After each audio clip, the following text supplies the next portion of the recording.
June 15th, 1 Kings 14:1 through 1 Kings 15:24. At that time, Abijah, the son of Jeroboam, became sick. And Jeroboam said to his wife, "Please arise and disguise yourself, that they may not recognize you as the wife of Jeroboam, and go to Shiloh. Indeed, Ahijah the prophet is there, who told me that I would be king over this people. Also take with you 10 loaves, some cakes, and a jar of honey, and go to him. He will tell you what will become of the child." And Jeroboam's wife did so. She arose and went to Shiloh, and came to the house of Ahijah. But Ahijah could not see, for his eyes were glazed by reason of his age. Now the Lord had said to Ahijah, "Here is the wife of Jeroboam, coming to ask you something about her son, for he is sick. Thus and thus you shall say to her, for it will be, when she comes in, that she will pretend to be another woman." And so it was, when Ahijah heard the sound of her footsteps as she came through the door, he said, "Come in, wife of Jeroboam. Why do you pretend to be another person? For I have been sent to you with bad news. Go, tell Jeroboam, for I have been sent to you with bad news.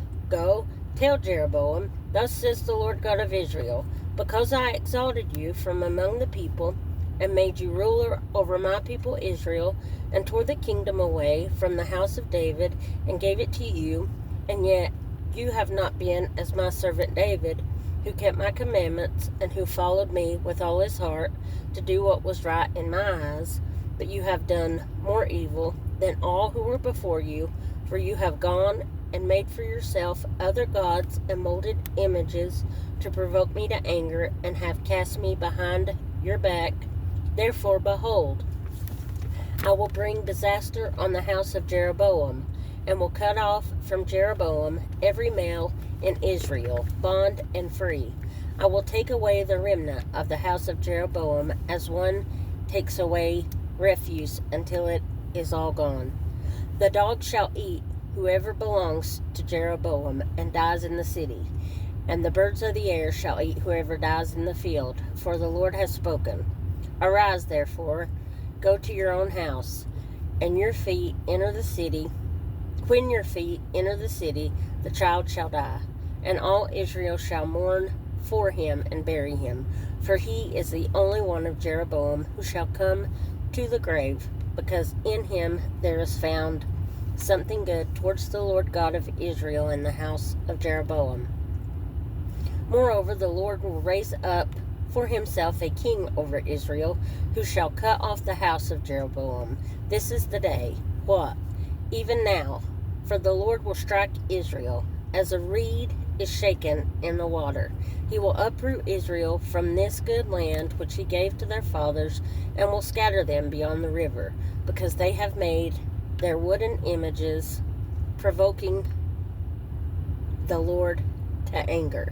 And he will give Israel up because of the sins of Jeroboam, who sinned and who made Israel sin. Then Jeroboam's wife arose and departed, and came to Tirzah. When she came to the threshold of the house, the child died, and they buried him, and all Israel mourned for him, according to the word of the Lord, which he spoke through his servant Ahijah the prophet. Now the rest of the acts of Jeroboam, how he made war, and how he reigned, indeed they are written in the book of the Chronicles of the kings of Israel. The period that Jeroboam reigned was 22 years. So he rested with his fathers. Then Nadab, his son, reigned in his place. And Rehoboam, the son of Solomon, reigned in Judah. Rehoboam was 41 years old when he became king. He reigned 17 years in Jerusalem, the city which the Lord had chosen out of all the tribes of Israel to put his name there. His mother's name was Naamah and Ammonitess. Now Judah did evil in the sight of the Lord, and they provoked him to jealousy with their sins which they committed, more than all that their fathers had done.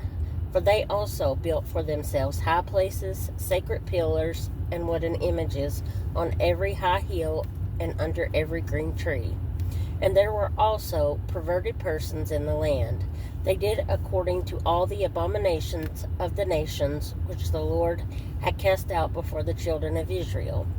It happened in the 50th year of King Rehoboam that Shishak, king of Egypt, came up against Jerusalem, and he took away the treasures of the house of the Lord and the treasures of the king's house. He took away everything.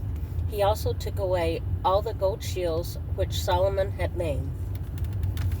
Then King Rehoboam made bronze shields in their place, and committed them to the hands of the captains of the guard, who guarded the doorway of the king's house.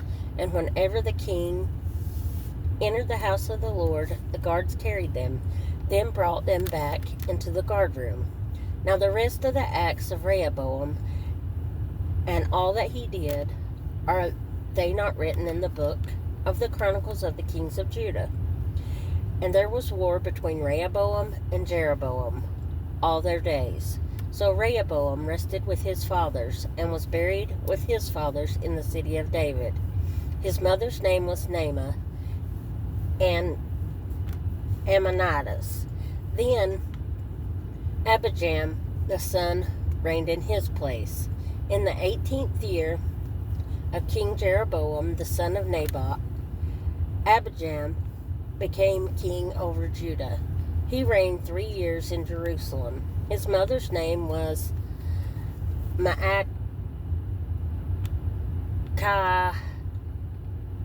the granddaughter of Absalom, and he walked in all the sins of his father, which he had done before him. His heart was not loyal to the Lord his God, as was the heart of his father David. Nevertheless, for David's sake, the Lord his God gave him a lamp in Jerusalem, by setting up his son after him, and by establishing Jerusalem, because David did what was right in the eyes of the Lord, and had not turned aside from anything that he had commanded him all the days of his life, except in the matter of Uriah the Hittite. And there was war between Rehoboam and Jeroboam all the days of his life. Now the rest of the acts of Abijam, and all that he did, are they not written in the book of the Chronicles of the kings of Judah? And there was war between Abijam and Jeroboam. So Abijam rested with his fathers, and they buried him in the city of David. Then Asa, his son, reigned in his place. In the 20th year of Jeroboam, king of Israel, Asa became king over Judah. And he reigned 41 years in Jerusalem.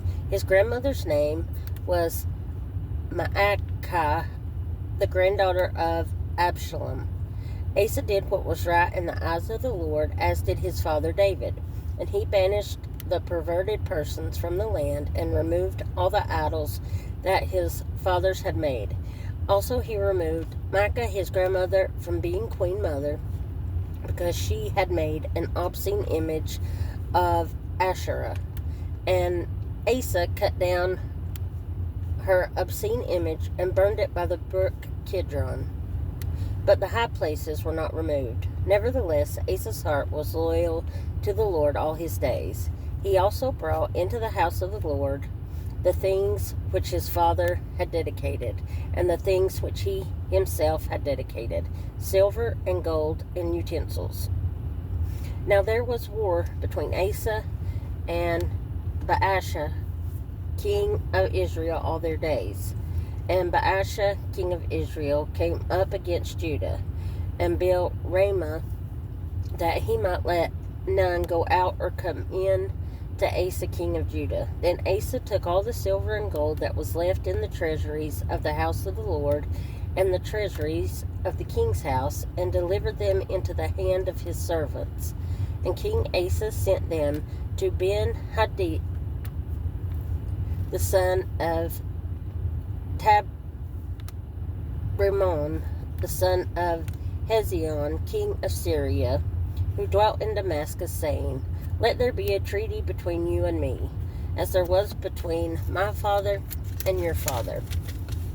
See, I have sent you a present of silver and gold.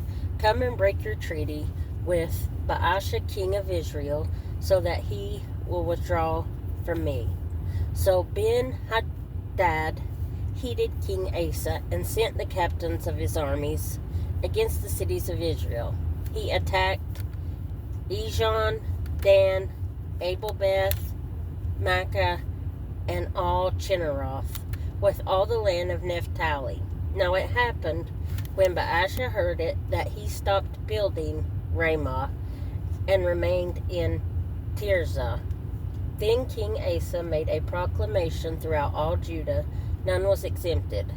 And they took away the stones and timber of Ramah, which Baasha had used for building. And with them King Asa built Geba of Benjamin and Mizpah.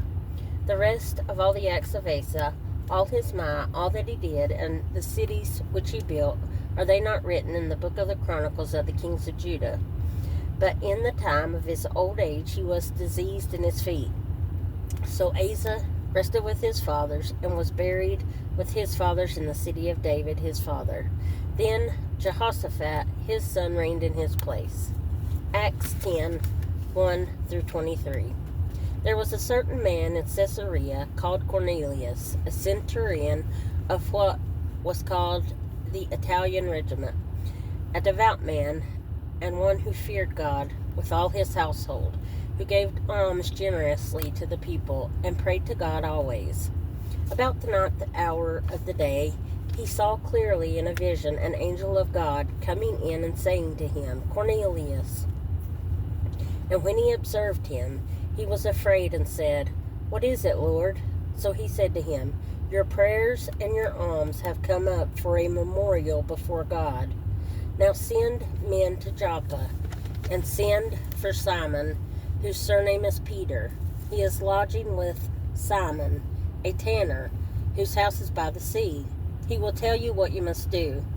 And when the angel who spoke to him had departed, Cornelius called 2 of his household servants and a devout soldier from among those who waited on him continually. So when he had explained all these things to them, he sent them to Joppa.